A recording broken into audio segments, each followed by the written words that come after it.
$14.97 is a lot of money for me. When I came to this class, I was already wealthy. I was looking for my next thing.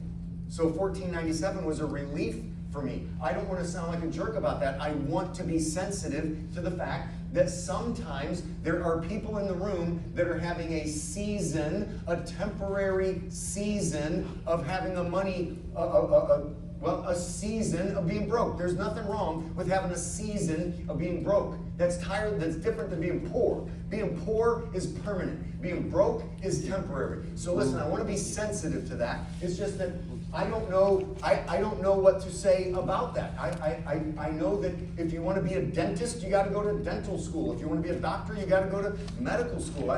There's just certain things that you have to actually pay to be trained to do. Here's the good news. Hear me very clearly on this. Very clearly. Remember I said I want to talk about the workshop in bite-sized pieces. I want to stay in the teaching. I want to encourage you to go to the workshop. I want every single one of you to go to the workshop. I know only half of you are going to go, and that's okay. I understand that. The half of you that are going to go, you're going to figure out a way to get there. I'm not going to talk you into it or anything like that. I'm just saying, please, come to this. Come to this. Let's figure out what we can do together, okay?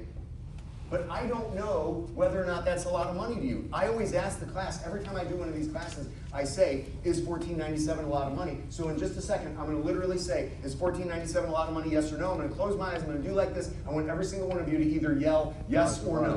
Now don't conspire amongst yourselves and say, let's all yell yes, and then Brian will lower the price. I'm not going to lower the price. I promise you that the price is the price, okay? So is $14.97 a lot of money, yes or no? Go. No. Yes.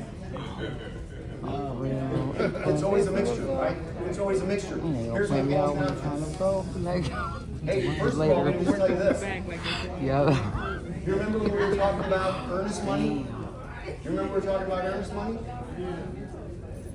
When you put earnest money down and then you close on the deal,